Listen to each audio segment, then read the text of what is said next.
monopoly. It's Latin for many. Tick. Now suck your blood. Now suck Politics. your blood. This was fun, Gons, and I'm glad we got it to the show. So, just as some background here, we've been following CNN's evolution through their new ownership. The owner, one of the big bosses of the new ownership of CNN, just happened to be, yes, Discovery Time Warner. Right. Okay. One of the big bosses there was one of the guys who started Fox News. He's putting out a bunch of big talk about how CNN's going to go back to real reporting, and it's a bunch of nonsense now. And we've really been watching the shakeup happening at CNN. It's been a real blast. And this really, I mean, we've been sort of tracking the hints that something is changing at CNN, but this, I mean, this changed my entire, I mean, this turned the world upside down. This is, wow. If there's no evidence, if we already hadn't cataloged the evidence of CERN turning on and, everything flipping, yes. Yeah, catapulting us into an alternate dimension where up is down, down is up. There came this editorial, this fact check from Facts CNN. First. Yes. This is from the Facts First over on CNN.com, CNN Politics. And the headline is Fact Check: Debunking False Viral Tweets About Abbott and Cruz After Texas Mass Shooting. They're defending Abbott and Cruz? We're debunking. No. We are debunking viral tweets about Abbott and Cruz. And it goes like this. In the wake of the Tuesday mass shooting, this came out last week. In the wake of the Tuesday mass shooting at an elementary school in Texas, Twitter users went viral by making false claims about two of the state's most prominent politicians, Governor Greg Abbott and Senator Ted Cruz, both Republicans. False claim about a threat from Abbott's office. On Thursday, a Twitter account going by the handle, quote, My Cancer Journey, posted a 3-tweet tale that was shared tens of thousands of times by others on Twitter before it was deleted. The tweets purported to be written by someone whose nephew was shot in the massacre at Robb Elementary School. The tweets claimed that an Abbott representative knocked on their door shortly after they returned home from identifying their nephew's body, and that this representative, quote, informed us he's willing to pay us to stand with the governor and say we don't need stronger gun laws. The tweet claimed that the governor's representative then threatened them with, quote, charges and possibly worse if they spoke about the conversation. Then that the representative even said that, quote, people get hurt and disappear all the time. In total, the 3 tweets were tweeted or quote tweeted more than 67,000 times. Oh my gosh. And liked more than 240,000 times. Woo. Many of these shares were from liberals opposed to Abbott and Cruz. Wait, while hold on. some We're reading CNN. Just keep that in mind. Okay. Keep that in mind. We are reading identifying CNN liberals. Right now. It reads like a Louder with Crowder article or something. Never call themselves liberals. Yeah, never. That's pretty crazy. CNN referred to liberals as liberals because they're not. They're they're apolitical. They're just they're just nice, free-thinking folk. These liberals. No, in this case, they're liberals. Many of these shares were from liberals opposed to Abbott and Cruz. While some wondered if the story was real or not, others took it as authentic. Fact first: the viral story about Abbott is fake. Abbott is fake. The My Cancer Journey account deleted the 3 viral tweets on Friday. Then the account was taken offline entirely. The man behind the account insisted in a brief Friday phone interview with CNN that an unknown person who had somehow gained access to the account had posted the tweet was a hoax. This has to be like a line item from lawyers or something. Like, we got option A here. I know it's been used a lot, but legally it works here. Someone hacked your account and tweeted out the hoax. Yeah, I mean, there you go. They're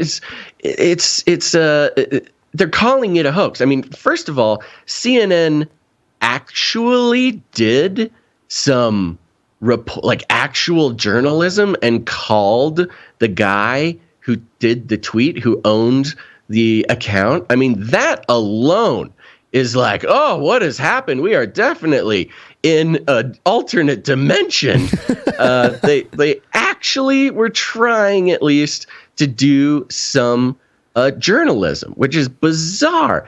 When in the world have you ever heard? I mean, CNN reports on tweets all the time. You know, this tweeted that, this tweeted that. Oh, they're so crazy, blah, blah, blah. But to actually do some journalism, call the person who owned the account, obviously freaked the person out so much that they erased their account. I mean, they were. I don't know if they were a popular account before or not.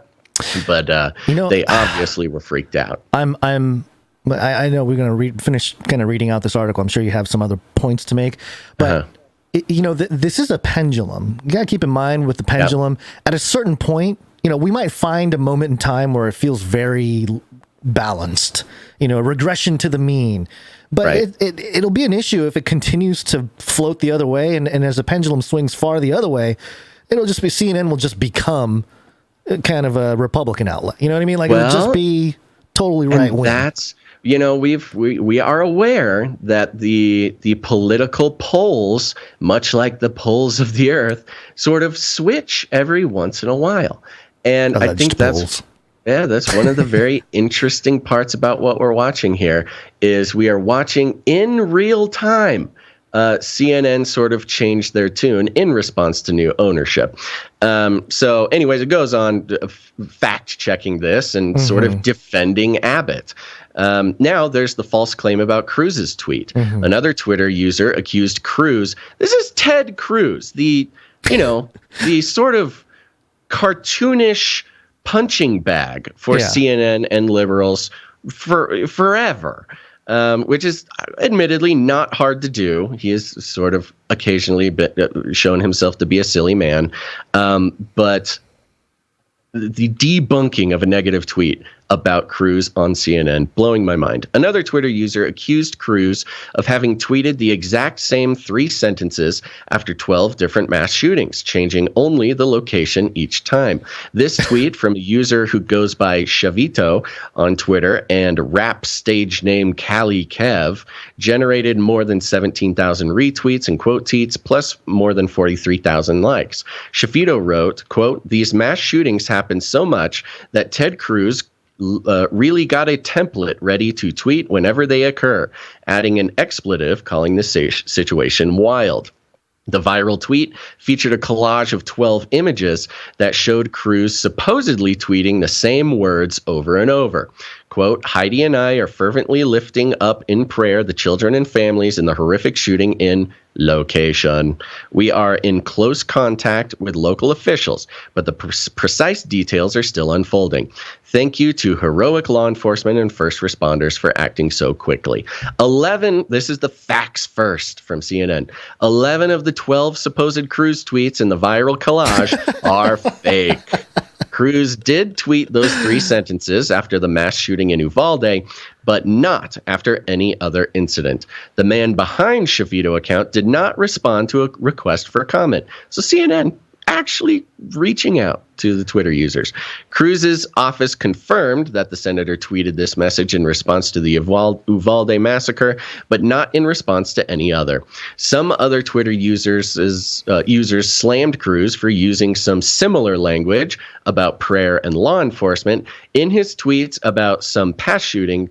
That's fair game. But the allegation in the viral tweet was that he has used the same 3 full sentences after 12 shootings, and that's just not true. End of article. No, but we all know Cruz is a bad guy, and so he tweeted this other horrible thing. We're going to leave you with a bad taste for Cruz in your mouth. The worst thing they say here is that's fair game, to criticize him for something else. But the allegations are just not true. Boom. End of article. No talking about Trump. no bringing up a Trump tweet, no bringing up, not saying anything good about Biden, not even mentioning the White House. Their sort of equation, the mind control equation of CNN, has been thrown out the window. And you might not think that this is like the biggest news in the world, but we're not just here to read you the news, folks. We're here to analyze and deconstruct the actual corporate news outlets. And this is a big deal. As far as the big shift with CNN, we are watching it in real time, and even the fact that they didn't somehow connect this to the Orange Man shows that we are in an alternate dimension than the CNN we would have read before. I just think it's incredible. Yeah, it's pretty surprising. I forgot that we were reading CNN halfway through this thing, but it's really, really surprising. The one thing that separates this sort of fact checking, aside from the complete 180, is they actually focused on tweets that went viral and big tweets. Normally when we see fact check and they're trying to debunk from the other way, they'll take like a random account, right? Like with 10 retweets or something. One user posted this, and it'll be some horrible thing, but nobody cares. Nobody cares. That person nobody says. saw it. But these two tweets look like it actually did go viral. So it does maybe speak to the state of the sort of Twitterverse community of people that move in hives. It's really bizarre. Certain, and it is a very small number of people, by the way. It's tens of thousands, but considering the rest of the American population alone, it's a very small amount. A big, the reason why this is, or one of the reasons why this is so sort of impactful to a news analyst is CNN is still talking to liberals. Their core, it hasn't been enough time and a big enough switch to actually, trade out their main demographic. So they are talking to CNN liberals and first of all, calling them liberals to their face, which is weird. But you got to remember, they are talking to the sort of Black Lives Matter supporting Biden voter and talking about Cruz and Abbott and just fact by fact, telling them, hey, if you believed any of these tweets, you were deceived. You fell for a conspiracy theory. It's fake news. It's an actual sort of education moment for the CNN viewer, the average CNN viewer. I'm sure they are getting ready to capitalize on 2024, whether there's Trump or not. I think they're setting the stage to be probably, I'm sure they're trying to be the leading platform during the 2024 election. And Absolutely. That might include, a more balanced appearance, I would say. I don't know that they would really be balanced, but their presentation will be, least. So we'll keep an eye on that. They put it in black and white. They have quotes talking about, hey, this is a new CNN. We are trying to, bring on the Fox viewers. We are, they're going for it. The guy that's taken over, I forget his name. We reported on it. One of the Discovery guys, I think. It was pretty funny when he said that, we got to clean it up. We need to do better. We actually need to do real journalism. Real journalism. That's what it was. The quote. That's right. And funny how real journalism means, critiquing liberals and supporting conservative politicians. That's what real journalism is in the minds of the new CNN owners. It's a new world. Yeah. Well, and I do think that the younger population aren't falling for the same tactics as the generation of the really the aughts and probably the 2010s, the explosion of the liberal left progressives and that kind of thinking. I don't know that it's working the same way. There's like a generation coming in who pushed back on all that, parents especially that pushed back on all that. So they got to cater to them if they want to stay alive. So makes sense.